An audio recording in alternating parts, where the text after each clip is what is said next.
Good morning, Philippines. Well, first of all, I'd like to thank all the new subscribers who've decided to take the chance and check out some of my videos. Um, and also to my longer lasting subscribers who've stuck through me on my journey. I really appreciate it. And as an older man, being able to have fresh ideas tossed my way in the comment section, I really appreciate it. And yeah, don't worry about being overly critical. I appreciate it, trust me.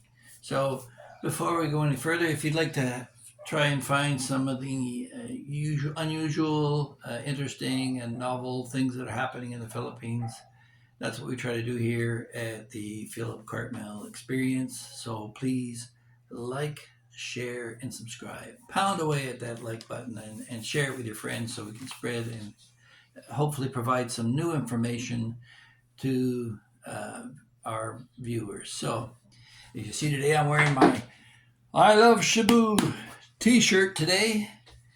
This is an old shirt, but I love it because um, people don't realize what Cebu is. Everybody talks about Cebu City. Oh, I couldn't live there. It's too much traffic, and it's basically a mini Manila. Actually, no, it's not. Manila is a center for government and for administration, and you'll find your accountants and your bookkeepers and all that there. And whereas on the other side, the southern side of Mindanao, that's where you'll find your more the poorer people, as I guess some of the um, troubles that happened there, as they like to refer to it, Northern Ireland, uh, have caused some hesitation for people to travel there. And certainly, I apologize to Canadian for the embarrassment my Canadian government is spreading propaganda to indicate that it's a dangerous place to travel. Trust me, you're safer in Mindanao than you are in Toronto. So, yeah, we'll take that into account. Um, the Cebu is the richest part of this is the Visayas. It's where most of your manufacturing, if it's made in the Philippines, it comes through Cebu. It doesn't come through Manila. It comes through Cebu, and they've got call centers here, and they have an IT park which they're looking to develop new industries. Um, the Philippines developed some of the chips and technologies that you see in your modern world. Everybody talks about China, but no, a lot of it's happening here too. So yeah, if uh, if you come to Cebu, you're going to avoid some of the pitfalls of places like Dumaguete, which Dumaguete just fell from. It was on the top seven destinations for expats, and it's dropped below 15. And recent events only reinforce that. Um, and just on a side note, while everybody's claiming the high ground in all this discussion, you'll note that I put out the warning, I put out the news on the event, and I also retracted my video once the necessary parties to the dispute are warned. And yeah, I've got no dog in this fight, so I'm just trying to not alienate the rest of you while all this mess is going on. So Cebu, it's a much more interesting place than you'll ever find in Dumaguete. There's nothing in Dumaguete. They have Robson Mall, they have the Boulevard walk along the waterfront. There's no beach there per se. Uh, there's it's still under development, but really the only real draw there ever was to Dumaguete was Silliman College, where Filipinos would send their children to school, and that college university has been there for over 100 years. The Japanese occupied it during the Second World War, and afterwards they refurbished it, and yeah, it's still a very active university. And I guess the reason there was a draw was it could service some of the needs of the expats in terms of they have a heart attack, they don't have to go far. But basically, that's all there is. There's no real golf course per se, unlike Cebu, which we have a amazing golf course right in the heart of the city. Um, but the locals hang around in a place called Why Not, uh, which is a loud spot. I mean, if you want to party, I guess that's occasionally it. But the only reason I went down there was to check out land prices to see if there's anything comparable, which there isn't. Doesn't come close to what you can find in Cebu, and to get my open water driving certificate, which I met the great guy Justin Carmack, and hopefully we'll be friends for life because I find him to be solid people, and he thinks more than just about himself. He just does so much for the community. So, if you're looking at an open water certification and a safe, educated, and well equipped with some real dive masters who know their stuff and will teach you safely. And yes, at 70 years old, I got recertified. They've got people as high as 74. They operate with under the GI Bill to help vets and training, and they do handicap dives as well. So even blind people, but people who are amputees and stuff like that, if you have a challenge, yeah, Critter Republic is the only dive shop that's really can deal with that stuff. And Justin Carmack and his buddies Mark and Elvis and the rest of them, they'll certainly help you out. So take a look at that. But that's really the only reason to go to Dumaguete. It's not even Dumaguete; it's Darwin. It's down the road, and unfortunately, there's no the beaches in that part of Negros are. I didn't see anything spectacular. There's no white sand. There's a lot of rocks in it and all the rest of it, and the tidal plane isn't very long. Unlike places like Bantayan, which is amazing. Um, so we have places like Bantayan or Malapascua where the beaches go out much further. So my kids, they go out and they play in the tidal pools in front of the Marlin Beach Hotel. They don't even need a swimming pool. And a lot of the places don't have them. Why would you have that when you're in the ocean? So they run along the ocean, they play in the tidal pools looking for starfish and sea cucumbers and sand dollars and shells and stuff. They do all that stuff. They drag it all home. It sits in our hotel room and ends up stinking, and we have to throw it all out unless we take the time to clean it. So, yeah, that's part of Cebu province. So forget about Cebu city. If you don't want city life, you don't have to live in the city. You can live in the province, and much cheaper too. Um, it's just part of who I am in that I grew up in a major city, Montreal, and I would spend my summers in the eastern townships in the farming areas, agricultural, rural, and enjoy the quiet times there. I like it quiet, and it's similarly a lot of Canadians are like that. You got the snowbirds that they'll do their summer thing in Canada and maybe a major city, and they'll fly down to some beach down in Florida in the wintertime. So that's like it's maybe that's who we are. But for me, I've long noticed that there seems to be a propensity amongst so-called world travelers who've seen nothing of the world. They've just gone from America uh, or Britain, wherever, even Australia, where they come from a major city and they end up recreating that same atmosphere in some foreign land and don't get to see anything, and they're really missing out. So, yeah, I would suggest you take a look seriously at Cebu province because it's more than just a province. What have we got? Well, just list some of the things here. We've got, of course, the whale sharks that people come from Dumaguete and from as far as Bohol to come and see. And you can swim right amongst them. Just stay away. Don't touch them. They don't want to disturb their natural cycle.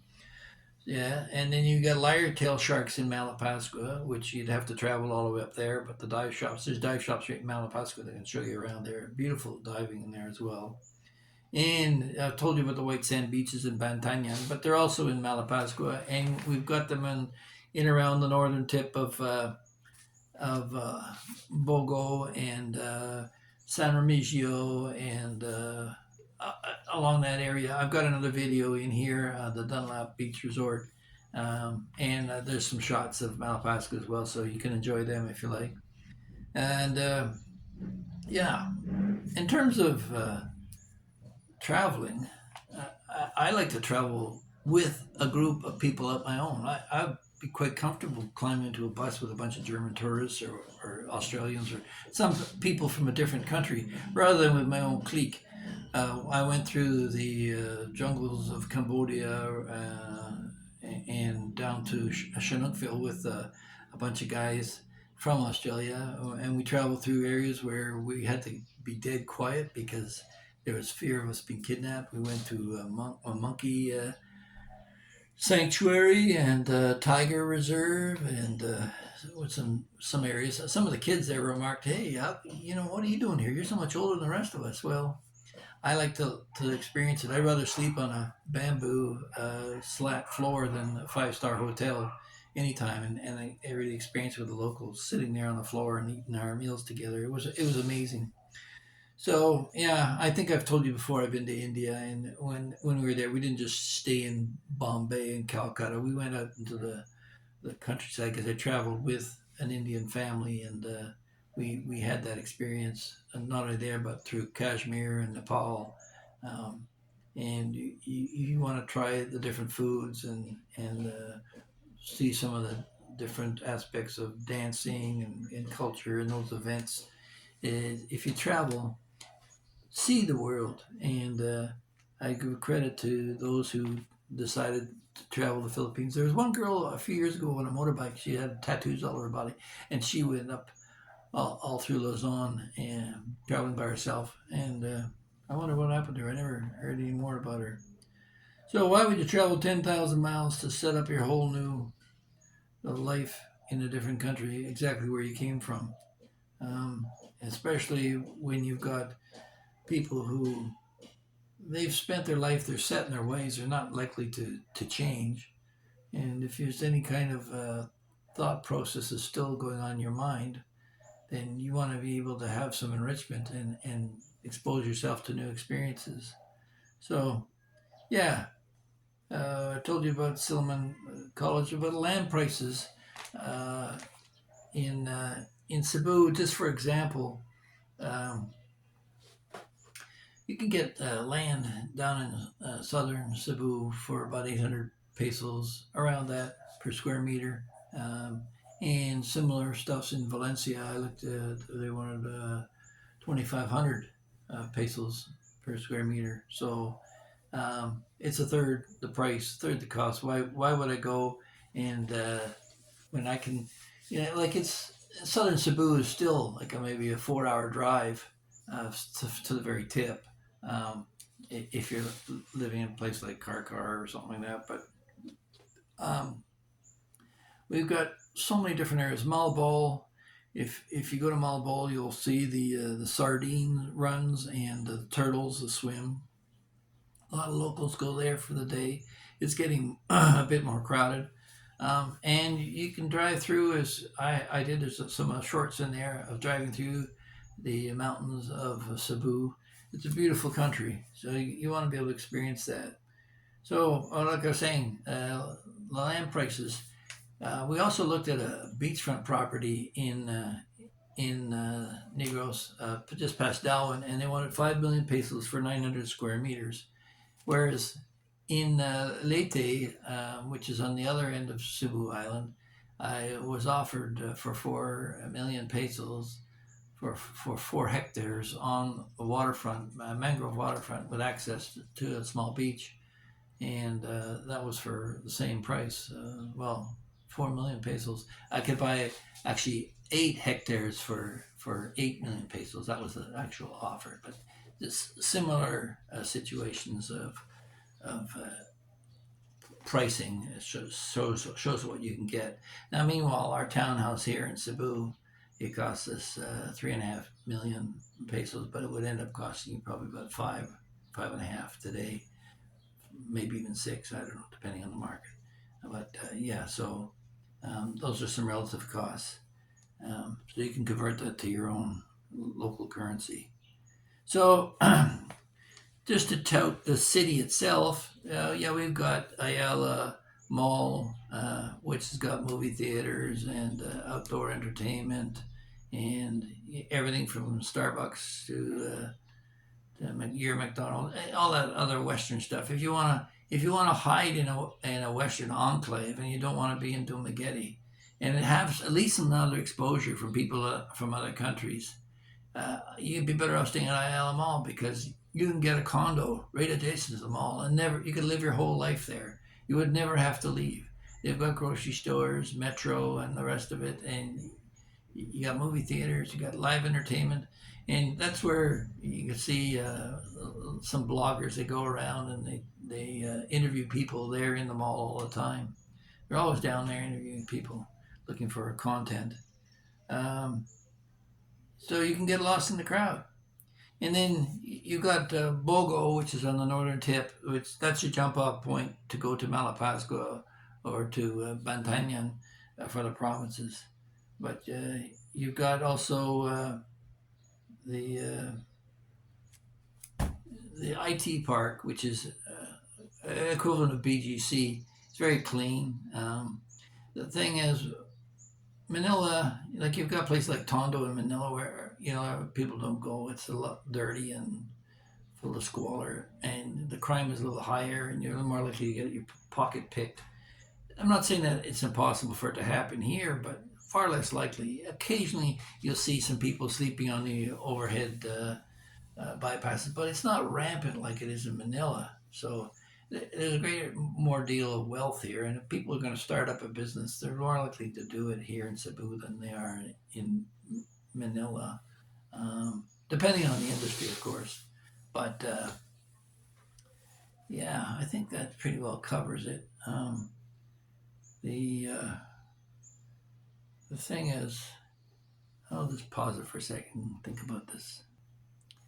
Yeah, I guess there's only one really last comment I'd make. There was a fellow I met when I was in San Remigio down at the beach. He was there with his family, a young fella, and he bought a property and built a house on it, and lives there with his wife and his kids.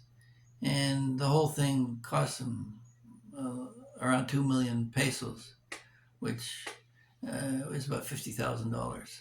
The whole house, land, the whole kit and caboodle on a good sized piece of property. So you're going to get a far better deal. Now, um, the northern tip of the island, I'm preferential to that, but it costs a bit more up there generally for beachfront and that type of stuff. But maybe it's because it's more in demand.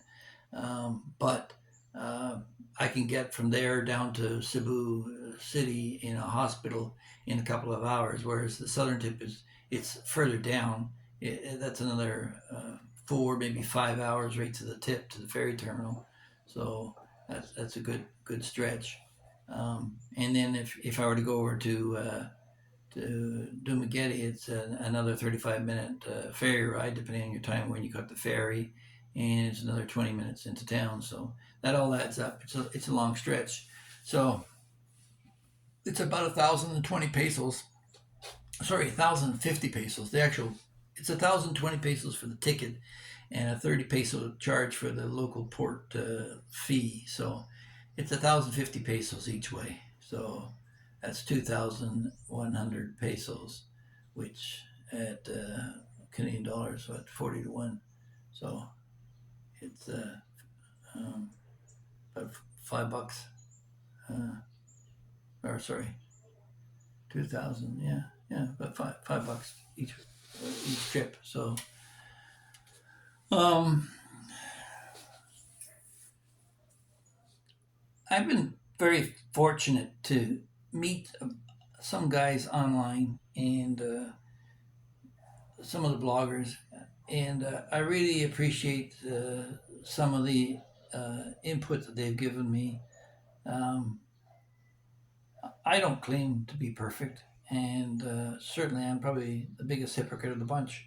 I don't mean to tell you how to live your lives when my own track record hasn't been that great, but you do learn something about people by their history. And one of the bloggers said, "Don't go back into people's past." I totally disagree with that. You maybe you don't talk about it, but certainly you should weigh in all the evidence to make sure that you're making sound judgments with the people you meet.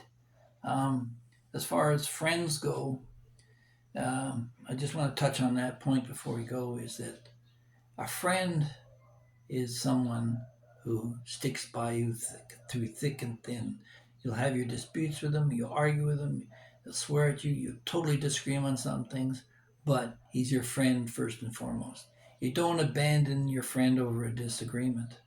And it's not a question of you're not my friend anymore. If you say something like that, you never was his friend. I take my friendships very seriously and don't offer it out to just anybody. Um, so should you in terms of when you're meeting with an expat, and Steve Johnson's discussed this on his blog, the Philippine channel. Uh, he's discussed it a few times about you got to make sure that you know who you're dealing with because people come over with their problems. You know when you grew up with somebody you know them to the core, but when somebody drops on your doorstep and pretends to be something, he can pull that game off for quite some time, and you may be totally oblivious to the really facts of the matter. So um, that's why I guess maybe I like living amongst the Filipinos. There's no facade, but there is face. You have to protect your neighbor from any kind of gossip or whatever. But that doesn't mean it doesn't go on. You just don't want to be harmful about your discussions. So, yeah, like I said earlier, I met Michael on the other side of the complex, and we both lived here for years. He's lived here for 5 years. I've lived for 7. It's the first time we ever met, um, and um, he's the first American that I've met um, in here. The guy from Singapore, he's retired, and yeah, he goes out and does his club thing. I don't really consider a lot of these guys my friends or associates or my neighbors. I'll help them out anyway if they're ever stuck, that kind of thing. But um, I don't rely on them for my emotional well-being. So, and neither should you. So, yeah, if you're a young person watching this, and I see there's a fair number of you, mostly 77% of my subscribers are young men. Guys, if you're thinking about coming out here and doing your exploring, just be careful of the local laws. I'll caution you about that. Don't harm the Filipino. Respect her, and be careful who you associate with because, um, like my son one time when he went to Mexico, on a school trip, uh, the authorities found a bunch of marijuana in his hotel room. He didn't have a clue that the guy he was uh, sharing the room with was a pothead, and they came down on him, and the hotel staff blackmailed him and took his radio and some other stuff that he had there in order to buy their silence so they could leave the country without having to end up in a Mexican prison. So be careful who you sleep with. If you sleep with a dog with fleas, you'll end up having them yourself. So I guess that's my parting words. I was going to end with a joke. Actually, it's a story about a fellow who runs to his father out in the field. Says, Dad, one of the guys from your men's clubs is here, wants to visit. He says, who is it? He says, I don't know. He says, is he with a Rotary Club? He goes, if he's with a Rotary Club, you make sure you hide all the booze in the house. Go back there. I got to finish plowing this field. Okay, see you. He said, I don't know if he's from Rotary, Dad. Well, if he's from the Lions Club, then you better hide all the money, every peso in the house. No, I don't think he's with the Lions Club. Oh, then he's got to be a kinsman. If he's a kinsman, you just go home and sit in your mother's lap until I get there. So we all have our vices, and knowing who you are, I give hats off to people who know their handicap. There's a lot of people wandering out there that don't recognize the fact that they have handicaps, and they make a point of pointing out to other people, calling them names. My latest is called Uncle Twitchy because I got a twitchy eye. Love it. So this is Uncle Twitchy saying goodbye. Don't forget to like, share, and subscribe, and have a great day. Bye bye.